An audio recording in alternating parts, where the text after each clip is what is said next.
Hello, hello! Welcome to SessionWell. I am Adam Luke. I'm Judy Yen. And again, we are on the SessionWell podcast. So what is a SessionWell podcast? Why do we exist? Judy Yen and I wanted to create a space where pre-licensed clinicians, licensed clinicians, or the average Joe could have a place to come, sort of think about the processes of life from a clinical aspect. We work with a lot of what do we as therapists use, what interventions work out for us, and we wanted to create a space for collaboration. So thank you for tuning in. We've always appreciated you guys. Yep, thank you guys for joining us. We appreciate all of you that join us every week. Thanks to my brother Fred Yen with Kira Studios for being able to make this thing happen. If you're ever looking for web design, promo videos, or lead generations, he's the guy to connect with. All right, so now we got to talk about our awesome guest, Yes. right? All right, do you want to introduce him? Sure. So we usually have a lot of our clients, our guests are usually pre-licensed. And so tonight we have a licensed maritime therapist. And so welcome, Tim, to our home. Thank you, Judy. Thank you, Adam. Thank you. I am Tim Schlensker, licensed marriage and family therapist and owner of Hope Insight Counseling, which is my private practice that is in Fullerton, California. And I've been doing that for 3 years now. Yeah. It's an awesome job. And I can give you some background on that if you want.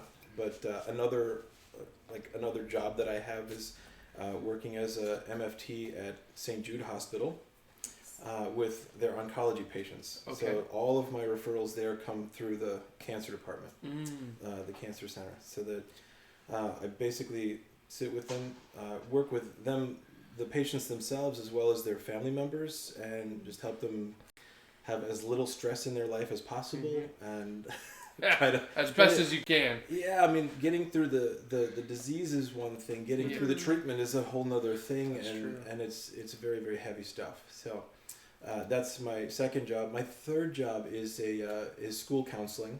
Oh my Okay. gosh, Once a week at a private school in Brea. Oh, so just a couple things you're Yeah. doing. I You're mean, not little busy bit- at all. no. Aren't you also married with kids? Besides that, yeah, married. so fourth thing, I'm sorry. Yeah. Married to Michelle for 16 years now. Holy And moly. 3 kids to our name. To our name. Yeah. So we got 8th grade and 5th grade and a kindergartner. So we're running the gamut. Yeah. And they all go to that school that I work at. Ah, there you go. So that's kind of the nutshell. There you go. Oh my gosh. So how do you juggle all of that, I guess? It's my favorite thing. Well, 4 days a week I'm at the hospital during the school day. Okay. So Okay. if you want a run through Yeah. my day, Please. I'll wake up and I'll get the kids ready for school and drive them to school. Okay. Go over to the hospital, see maybe 5 clients, Okay. and some paperwork, and then go back and pick them up, There you go. and then help them do homework. And after that, after dinner, head out to Hope Insight Counseling for a couple of sessions in the evenings, which is That's usually where- when I yeah. run Yeah. into Judy, Yeah. because we're practically roommates. Yep. over there. Exactly. Our offices are right next to each other. Yeah. And you're usually there late. Yeah, I work about till 9 o'clock. I used to be later. My wife was like, "Tim, come on, Yeah. Yeah. She wants to see you. you don't get home till 11." And, well, a lot of people like their therapy in the evening. I'm finding I know. that's Yeah. a I've really noticed good that too. time for them, Mhm. because it's after work hours. They're not trying to get time off and all Yeah. that. The other day, well, I guess Hope Insight is all those weekdays except Friday night. I finally reserved Friday There you night go. for date night or whatever, Yeah. because I started practicing what I preach, right? Yeah, there you go. and then all day Saturday I can see clients too. That's good. So it works out. It works out. I do get that time with the kids. I wish there was more, obviously. And as things pick up at the practice, or Yeah. one place or another, that should be a possibility in the near future. Yeah. No, so what I've always appreciated is also getting to know you through the fact that at one time I was sharing space That's right. with them Yeah. as well. That's right. And so this is something that we're always talking about, is make sure you network with everyone in your building, right? For sure. Yeah. Because what was so much fun was not necessarily fun is when a client would cancel, Uh-huh. it would then feel like, his client would get a memo and his client would cancel, and then we would have like 45 minutes to talk to each other. So we just sit in there and we do a mutual therapy session with each other. Exactly. It was literally group therapy. Right. Yeah. So, and private practice can be such a lonely place too, so it's nice to have office mates. yes, it is. very much so. Yeah. It is. Yeah, I've been involved with other therapy centers, like one of my intern positions, of which I had at least two, but was a place where they set us up to work out of local churches, and so they had it was a lot of autonomy. It was almost like being in private practice. Obviously there was supervision, but not at that place. That was my room, my space, whatever the church would afford us. So we partnered with them and borrowed space, and that worked out well for a few years. Yeah. But did it ever feel lonely? Yeah, that's the one thing. I couldn't walk down the hall and consult with another therapist. Right. That's true. If there was a crisis situation or an overlap of clients, it was tough to deal with that just on my own. There was no receptionist there. There was no other therapist there. So that was a challenge. And it is so nice to be sharing space with you guys. Just hearing someone else in the office, I'm like, oh, okay. Someone else is here this late at night working 4 jobs. I'm like, oh, that's good. Right. So what brought you into this field in general? Oh, that is a long story. Okay. But we have only a half an hour, so I'll make it shorter. Okay. The background that I have is youth and family ministry. Okay. So when I went to Concordia University in Irvine, graduated there with a pre-seminary degree and 1 year of what they call Director of Christian Education certification. So I started working there and working at a nice big Lutheran church in Lake Forest. Enjoyed the internship, learned a lot, had some great volunteers that were helping me out, helping to lead. I learned how to organize a golf tournament and a really big what do you call those, the bids, like fundraiser? Fundraisers, but Fundraiser, that's cool. Yeah. Huge fundraisers. We had a Mardi Gras party too there. Oh, It's like that's the annual thing.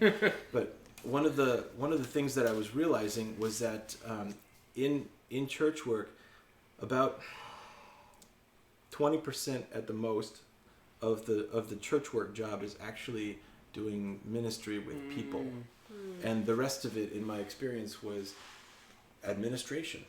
Yeah. Now, administration is fine for an administrator, but for a healer and a minister, it was really tough. And so I was finding myself having to recruit volunteers, having to stay up all night at lock-ins, having to do long-term planning and calendar meetings and organizational stuff, most of which I wasn't really good at it, and I didn't enjoy it. And so I was being pretty disillusioned. I lasted about 3 years at that church, tried it again at another church, and pretty much the same result. Yeah. So at the end of 2005, made that decision to go back into school. So I went through Azusa Pacific. Sorry. No, No offense to the HIU crowd. That was actually one of my wife's jobs, working at HIU in IT. Nice. But APU was a wonderful 2-year program, and I felt that schooling really prepared us for what we were doing. Unlike the ministry program, prepared you for ministry, but it didn't. There was no church politics class. Isn't that the truth? And what I'm hearing now, even more poignantly, in the grad psych program at HIU, they have a marketing class. Yeah. Like how to present yourself, and so they're addressing these things now, which is great. Yeah. So that was fun. Did like I said, I think 6 years of internship. Just because I was lazy or something. I don't know. No, like you've been in. I'm like I've been in there for a long time. I did 5 years. I'm on my 6th year. So yeah. See, I had all my hours after 2 years. Really? Oh, so yeah, I didn't have that. Because I was working at 2 different internship sites at and you just didn't submit your hours? And Starbucks. But no, I submitted the hours. It took at that time 7 months to get them back. Oh wow! So that was the wait time, and so you'd think I was studying during that time, but Yes and no. life. You had Mardi Gras parties. Ended up. Exactly. Oh, sorry, different stage. No, I was still collecting more hours. Is what I was doing.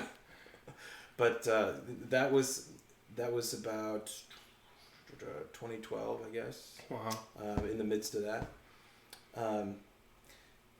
And about 2015 is when I finally got licensed later in the year, and then opened Hope Insight in February of 2016.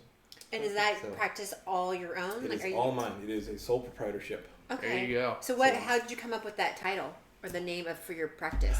There's been a lot of hope in our lives. Okay. And one of the churches that I worked at was Hope. One of the universities that my wife worked at was Hope. Yeah. The church that we're currently going through is Living Hope. It is. There's just a lot of that, and So that gave you some insight? yeah.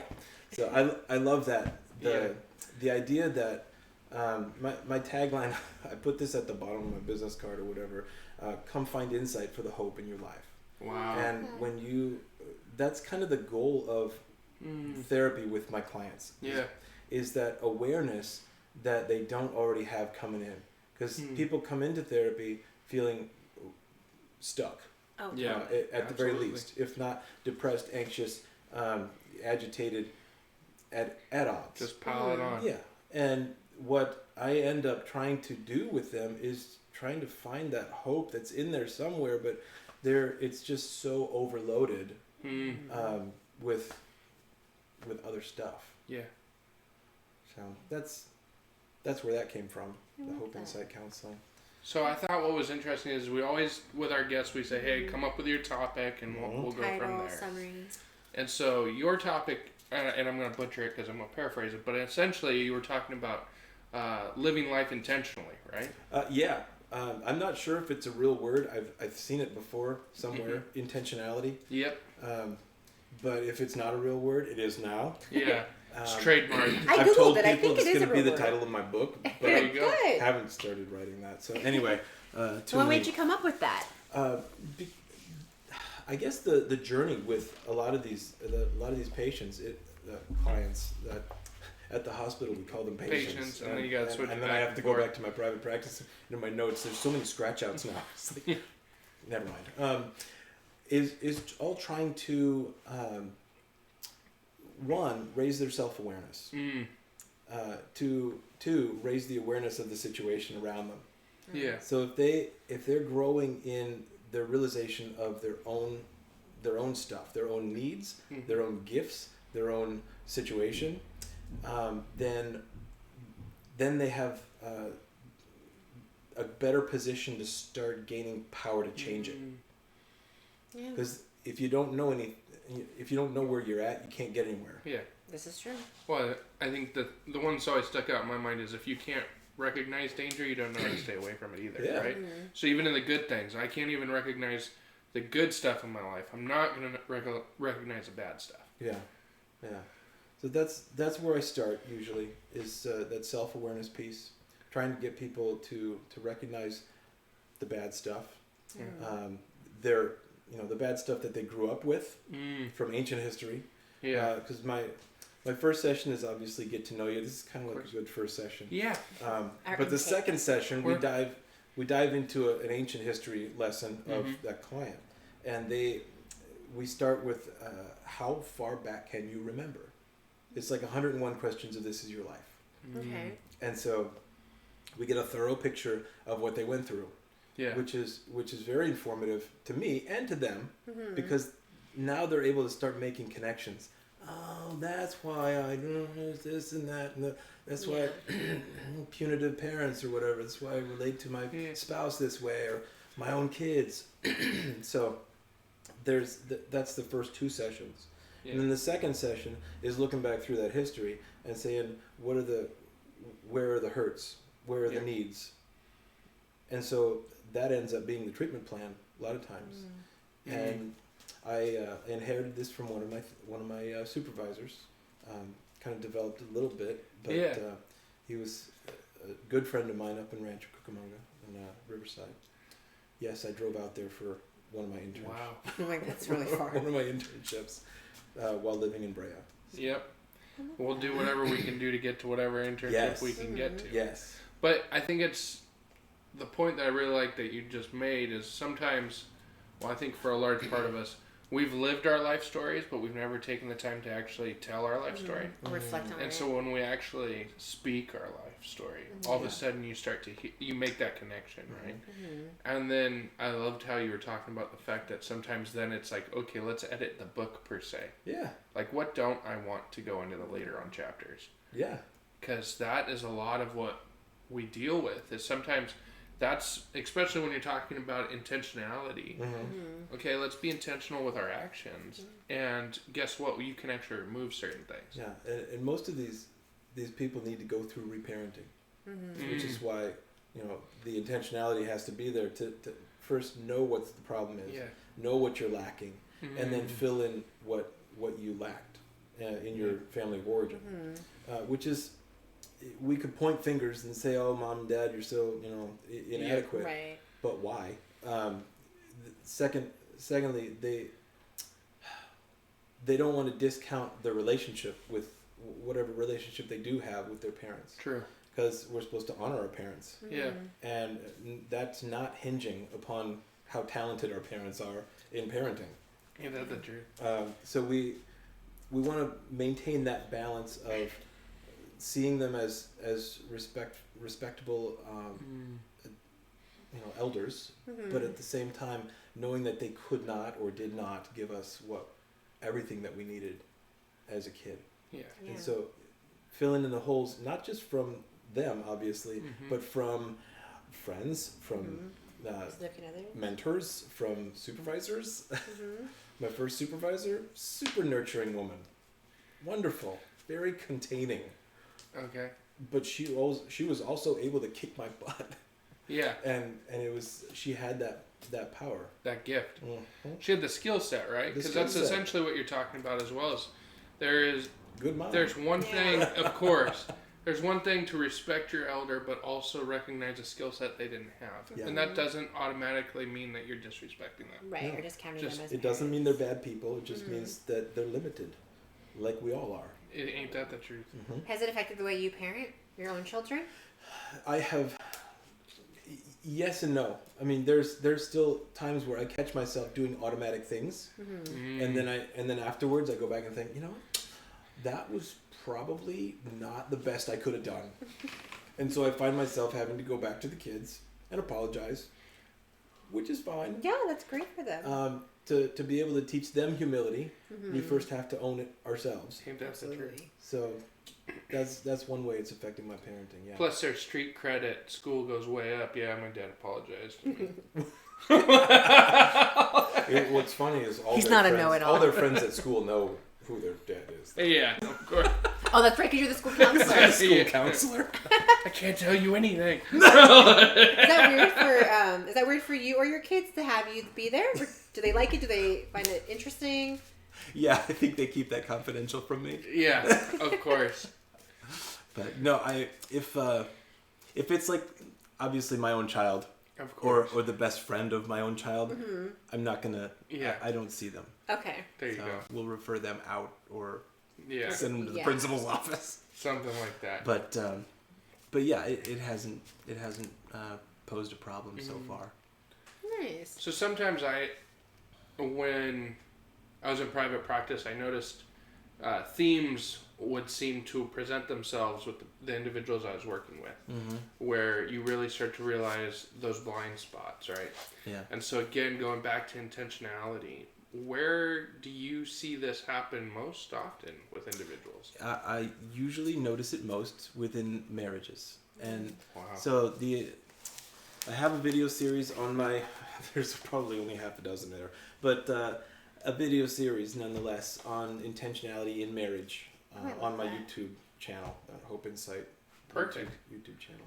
They basically kind of circle around marital relationship skills, on purpose activities like, never stop dating your spouse, like the communication models, this and that, other things. analogies to just to grasp onto about the sacredness of that relationship, the bond, the commitment.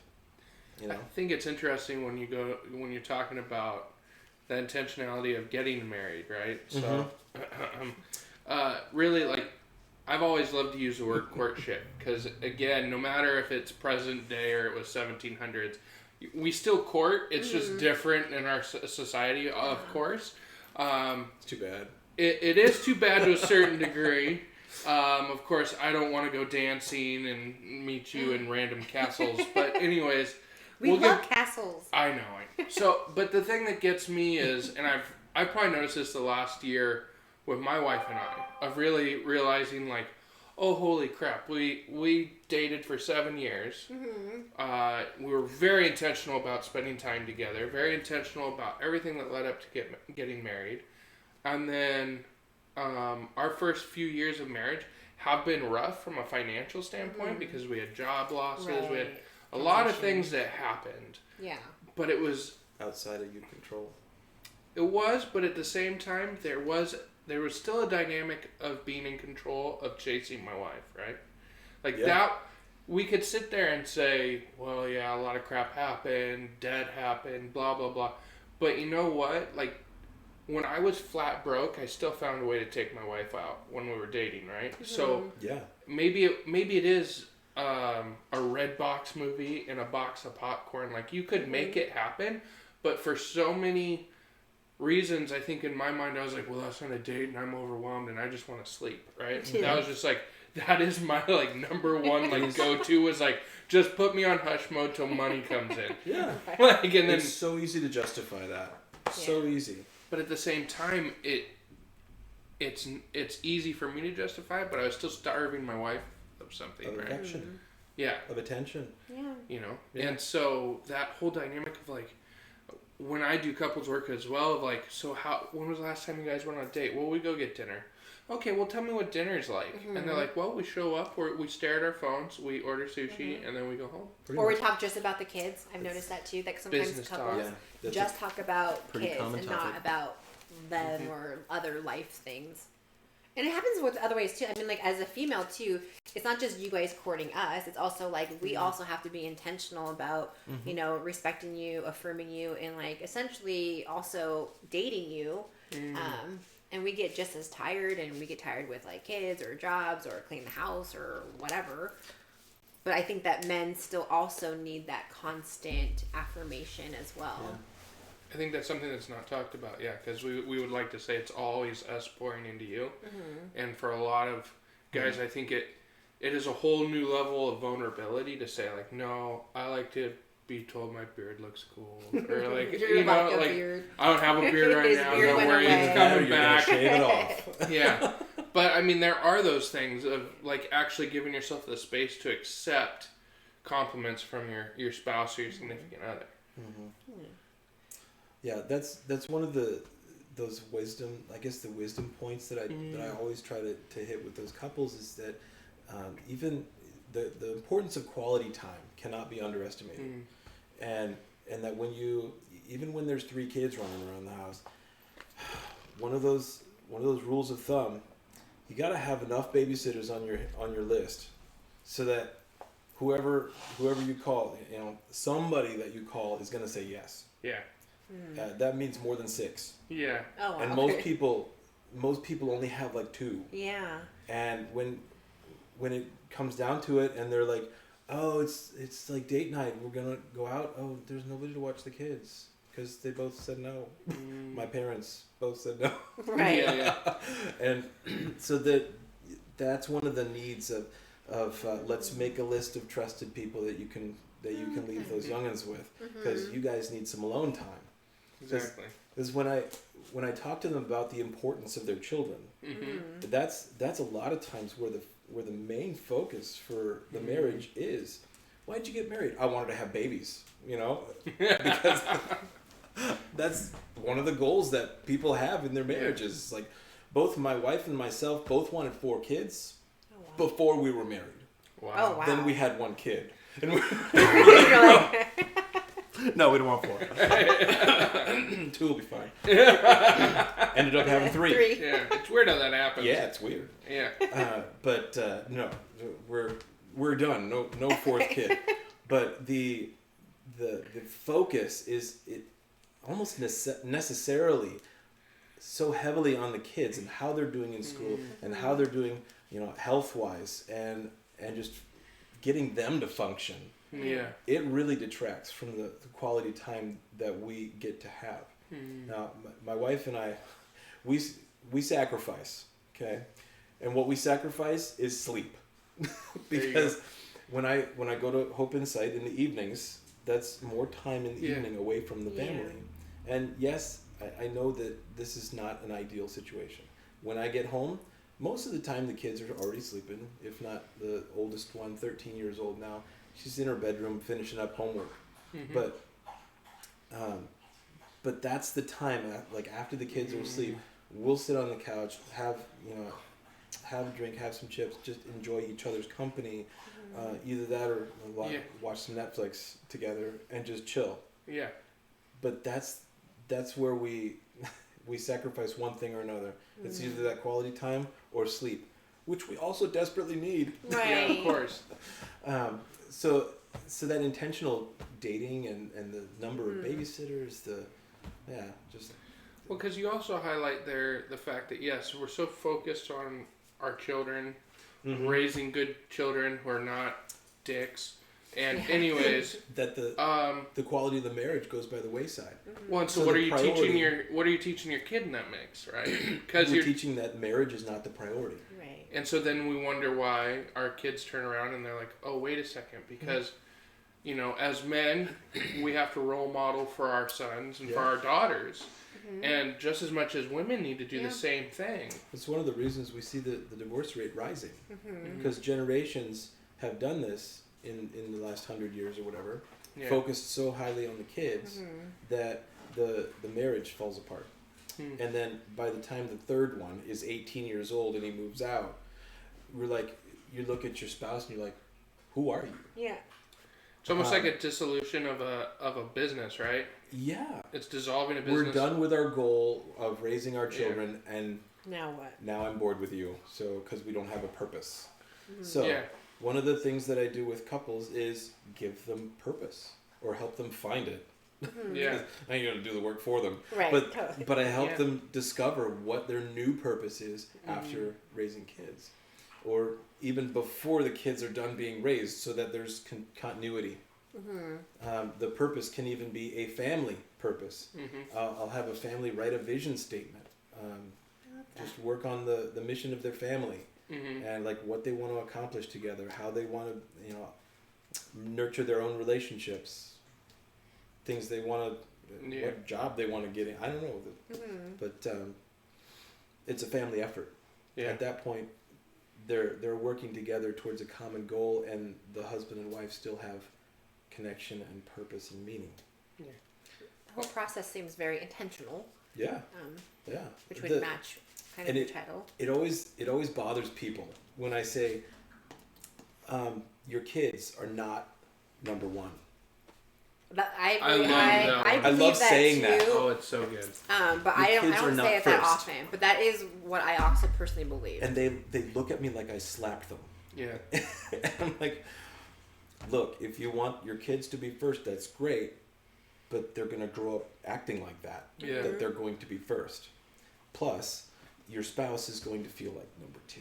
Yeah. Yeah. And I don't talk about second place. I'm talking about shit. Yeah, no. Okay, my line has always been, what would it be like for you to have a selfish marriage? Because that one, they're like, what the heck is a selfish marriage? And I'm like, well, that you're going to put the marriage ahead of everything. Well, wait, what is that? Yeah, no, you're going to put the marriage ahead of everything. Yeah. And it's like a foreign concept, right? Right. Because it kind of blows people away.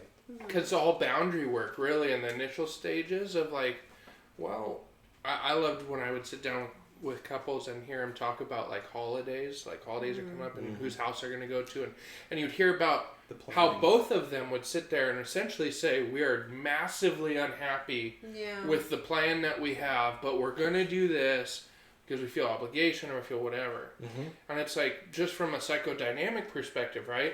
Their kids are just sitting there like little amplifiers, sucking all this in. And they're like, Yep. oh, so we hate our family. Cool. All right, because they hate understand holidays. the tension and your mom and this one and grandma, Yeah, blah, blah, blah. yeah. And so, again, it's like, well, no, why don't you do something that you would like to do with your family? Well, because we can't. Oh, really? You know, and that's sometimes you talk about blind spots and the awareness of simply being like, no, everyone at any time has multiple options. There is choice. Whether Yeah. we believe it or not, there is choice. Mm-hmm. And the choice obviously comes with repercussions, consequences. Positive and And negative.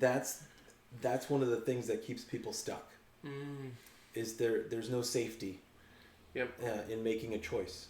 Because the couple at that point is not working together Yeah. to solve the problem. They see the problem as the other person, as opposed to we have a challenge to overcome. Yeah. We are the team, and we got to face this problem together. The problem is everybody wants our time, Yeah. especially at holidays, Yeah. and we can't go around people pleasing. Mm-hmm. So let's just drive quickly past your mom's house, drop the kids off, and head to San Diego. I love that idea. That's So- actually a great idea. But that, Future. sometimes it takes having a third option Yeah. of just throw it out there. What if you disappointed everybody? Would that change the world? Would that end something? Are you going to stop being family? Yeah. And some say, yeah, Yeah. it would be over. So we work with that, but at least they're thinking about it and they're trying to work together to solve the problem. Yeah.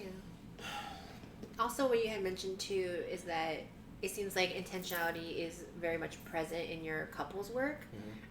But what about what you had said, I think earlier, about how there's like personal goals Sure. with people, and then how you were saying that not everything happens by accident. I don't know if I paraphrased that wrong or Nothing. right. Nothing happens by accident. Nothing So what did you good, mean by anyway. that? Because I think a lot of people think that a lot of things happen by Accidents accident. happen, in the words of Elmo, but the guru of all life. But when that's what comes from having 3 children. But Elmo's your when you look at life, and especially good relationships, a good relationship doesn't happen by accident. I think that's Yep. the thing that I wrote. But when you look at personal goals, also very rarely will anything happen if you don't put your effort in there. From getting a second degree to running a $250,000 a year business. Yeah. Doesn't just fall private in your lap. practice. Yeah. Exactly. It doesn't happen by accident. So there has to be intentional behaviors that you do, which is marketing, sitting on a podcast video that really makes you nervous. Yeah. You're doing Or great. And you're hardly read at all. or making your marriage better Yeah. by pouring that intentionality into it. It's so funny because we were talking before this podcast about the lottery, right? Oh And my so- gosh, we're talking about that. I cannot believe that guy won $400 million. Okay. Like, what the What? heck? Oh yeah. my goodness. So real quick segue. There was a $780 million mega. No, it was Powerball. That was Powerball. won last night in Wisconsin. But just listening to you speak there, man, do we all seem to be on that emotional lottery high, right? Because Yeah. you're talking about accident. Uh-huh. We will. Okay, I'm going to invest this much emotionally, and this is going to pay off and solve all my problems. And then when it doesn't, we get so much more resentment builds up in us. Right. Especially whatever we're doing. Maybe it's with family, maybe it's with our wife, maybe it's with this. And more fear to reinvest. Ain't that the truth? It's never going to work. Yeah. Right. Why try? And that's when people get hopeless. Yeah. But there's always hope in your life. There you go. I like that. Wow, that was pretty impressive. the whole the lottery thing. I've always believed that the lottery is a tax on people who can't do math. But when you get a person who happens upon the 400, that's more than half the whole pot. Yeah. That was amazing. Yeah. Well, I'd be good with 1 million. But everybody's going to look at him and say, I can do that too. That could happen to me. Or the immediate thought process is all that man's problems are solved, right? Right. Or woman, we don't know who yet. But Right. Sure. it just, again... No, that's the beginning of their problem. That's Yeah, what sometimes exactly. I think too. I mean, Like, would 400 million change me? Would it? First of all, 50% of it's going to the government. That's true yeah, too. so you're getting to something. But I think, only 200 million. Right. But I think from that other side, I remember a really good quote from a mentor of mine he is a multimillionaire. And he said, man, being poor was the best time of my life because I could make friends so easily and know who they were. Yeah. Where again, you sit back at the other side and it's like, he's now got power, he's got influence, but actual meaningful relationships, very different thing. Yeah. Because not everyone's got the same intentions, right? And that's Right. I'm not intentionally becoming your friend or asking you to mentor me so that I can grow myself as much as a lot of people are like, oh, so I have some troubles, can you help me out? You know? And I don't know, I don't know how I feel, but like, would you rather have $400 million because it landed in your lap because you bought a lottery ticket, or would you like to know that you worked really hard to make that $400 million? I think the right answer is to say I rather work hard. I mean, like 400 million randomly without. That's I a am good right like, answer. like from an intellectual Right. standpoint, I am on it with you, Judy. I That's know. right. Yes. I'm I'm right just there trying with to you. spin it I to make it like. completely agree. Morally, But if someone Yes. had to give it to I me, know. I would take it still take it. But no, it is. I think that's also. I'm not buying that ticket. You know, again, it's a segue, but so like a little hobby of mine has always been to look up lottery winners. Like Oh, and you where can they actually, now? Oh, you can okay. actually find a lot. There's been different Interesting. articles done on where they are, what's their happiness, what's going on. Yeah. You know, it's actually really sad, and it's not just, I don't want to throw out statistics that aren't 100% true, but it is like more than half of them lose it all within 15 years. But then the other side is the spike Because in... the payments are stretched out over 15 years. Sometimes, or it's they get a And lump they're gone. sum and boom, it's all, you know, it's a triple wide, double stacker mobile home. So, I mean, I know that would be my family, but we won't get into that. It's more of looking at it from the side of the sadness and the fact that, like, suicidality. There's quite a few that have taken their own life. And I think that really goes back to, again, you're not going to accidentally fix your life by just putting in a new variable. Right. And so much of us, I think, chase that, right? If I get more money from a job, this is going to solve my problem. If I just work a little bit more, that's going to solve my problem. right? And even with the marketing side, like, oh, if I put myself out more, I'm going to immediately get this response. Right. And I think that's something that I've always enjoyed with Judy and with Fred is like, we've been on this thing we'll be coming up on a year and a couple months. And we still have a passion to do it, but it's not an immediate, like, boom, all of a sudden it's done. No, I get excited because like every week if we get one new subscriber, I'm like, yes, it's working. Exactly. All right. But it's being intentional for that one. That's Yeah. right. That's right. It's not just saying, look at the giant pot, look at the thing of like, okay, we're doing it for this reason, and this is going to pay off. So your intentionality in this project, this work that you do, is what was the mission, like on the outset? You know what it honestly was is Judy and I used to have a ton of conversations at CAV Family Therapy because we were waiting for I remember listening clients to you guys through the wall, doing these videos. Yeah, We were probably complaining a lot about being Couldn't an hear associate. exactly what you were saying. Yeah, well, thank God. It came down to the fact that Judy and I linked up in our associateships of this is difficult. And Yes. there, And like, it's lonely. aside from you, there's not a real lot of people we could talk to about it. And so we said, you know what, SessionWell needs to happen because we're not alone. Because every time we would talk to someone else who was an intern or was a trainee about to become an intern or associate, it was like, where do we get this? How are we going to pull this in? And so the whole reason was like, let's put out something that wasn't there for us. Because we really did have to sort of like dig through the trenches to find out, hey, where's this information? What are other people doing? What are they struggling with? And I think that having this podcast, like at least for me, I love all the guests we've had, like having conversations that you guys bring to the table. We never just in passing would have this much time to really like learn and grow from you guys. And so that's what I love about this part too, is that intentional. Yeah, and just being able to like connect and be able to grow, and just basically just make connections with other MFTs, whether they're licensed, pre-licensed, trainings, whatever. It's just, I don't know, I think it's cool. That was our passion, is that we didn't want a single MFT to do this journey by themselves, because it's hard. Yeah. So this is not just trainings, but it's networking Yeah. with all those subscribers. One more subscriber this week. Yep. Hopefully 2 this week. Yeah, Just kidding. Yeah. I'm Two joking. more. But it's networking to support one another, to be able to have a little insight and encouragement for them as well. Absolutely. So, And we're encouraged, like as a pre-licensed MFT, like having you guys on our couch is like, it's like I don't know. I think it's an honor to have you guys here. No, is that phrase right? Okay. I feel honored to be in your guys' presence. Is that what it is? Okay, sorry. Yeah. My English teaching skills, I was like out the window this year because I don't teach English anymore. oh, But I don't know. I think like thank you practice. guys. I know. For being here. But one other thing that I was going to mention, before we got sidetracked on the whole lottery thing, is you had mentioned about, what did you say? You said that sometimes stable relationships aren't healthy relationships. So I was curious about that. I wanted to make sure we covered that before ending.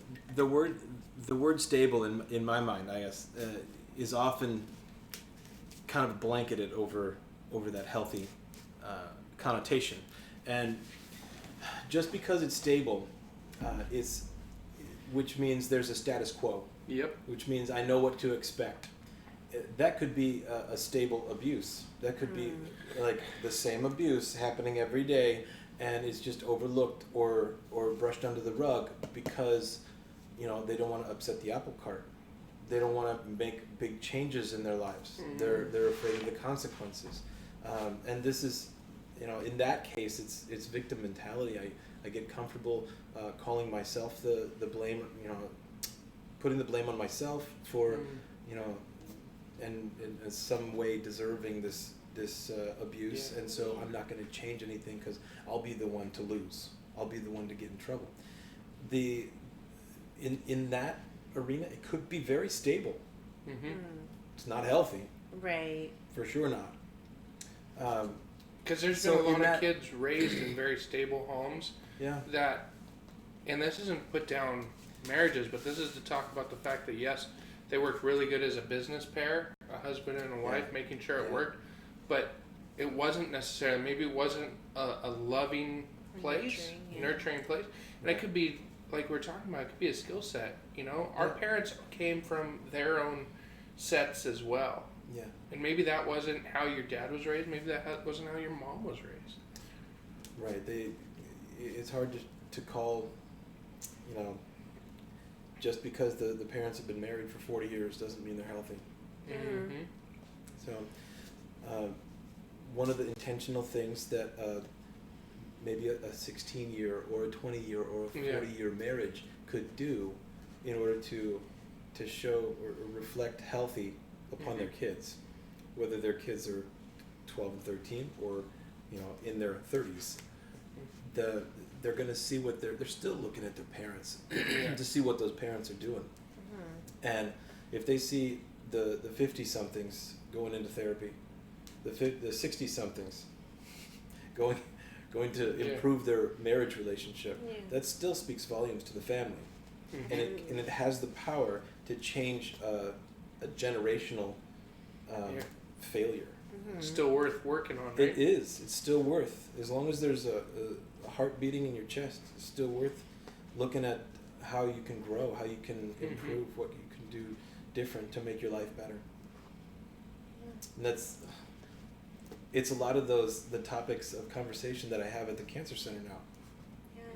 I mean, those are some, I know we're getting down on time, but those are the heaviest conversations that I have And a lot of them include the phrase, well, death has a great mortality rate. Yeah. On some level, we all have to talk about that. Yep. And let it be a real thing. Because now these folks are faced with their mortality. And now they're faced with the choice. Yeah. What do you actually, intentionally want to do with what time you have here? Now, when we're not, hopefully, God forbid any of us are harboring any of this kind of disease, but when we're not sick, we don't see life as urgent. Yeah. We see it as automatic. We are creatures of habit. We go unintentionally through life, through our days, and we don't notice half of the decisions that we actually have. Yeah. Half of those choices are just, we let either other people make it for us, or it just happens. And so the date night is foregone. The kids are ignored again. Your own self-care. Dad sloughs off to work. Right, own self-care. I'll cancel my quiet time this evening for the sake of making dinner. Which is fine, but not all the time. Exactly. So you there has always to are be going some to make. balance. Yeah, you're always going to ebb and flow, but when all you're doing is flowing, it's different. There's going to be seasons. Okay. And the seasons are the heavy, busy seasons, and then there's the seasons where you have to be a little more selfish. And if you had a selfish marriage, that's cool. It sounds like a good idea for a season. Yeah, there you go. Yeah, I had a student today. She's a senior. And she was like, Miss Yen, this life just passes you by so quickly. Truth. And I wanted to be like, yeah. And then it made me pause. I'm like, dang, it's already Thursday. Like, I don't remember Monday through Thursday. All I'm looking forward to is Friday. But it's like we should be more intentional and really soak in like all the blessings of each day, especially when those of us that aren't living life as if it's urgent. Well, as a therapist, and this is where I feel like when I was in church work, I couldn't affect people for the gospel because I was too busy doing administration. And here in therapy, we sit and we are blessing those people who come and sit on our couch. We pour our own talents, gifts, whatever. I mean, our experience into them, and they end up benefiting from it. And being a teacher is one of those wonderful opportunities. And so often, if we are unintentional when we go into therapy session, if we're just going through the motions, then those folks are going to miss out. And if we're in a classroom and going through the motions, those poor students don't get your best. Yeah. I'm like, another movie day. Another movie day. Just kidding. Oh, I remember those. We've had 4 of them. It's independent working day today. Miss Jen needs to do her grades. Yeah. Just kidding. Well, thank you so much for coming in and sitting down with us. It has been my pleasure.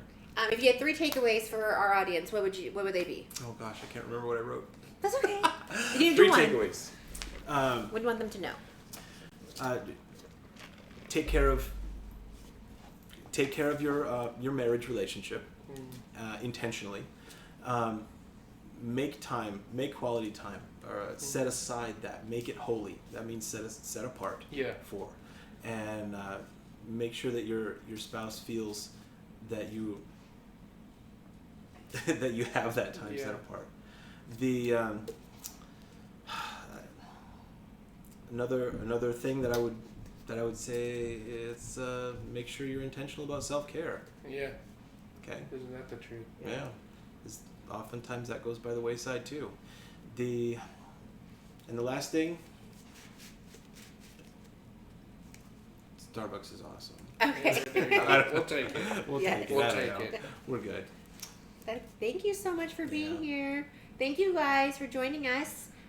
We hope you have a good week. Anything else we want to add? That's about it. So thank you again for those who watch us live or you're listening to us as you're driving into work. If you have any questions, comments, please feel free to hit us up. Also, we'll have all Tim's information up. So if you want to get a hold of him, It's Hope Insight Counseling. Hope Insight Counseling. And his YouTube channel. So check that out. Yeah. So thank you guys. You all have a wonderful week. We'll catch you next week. Bye. Thank you.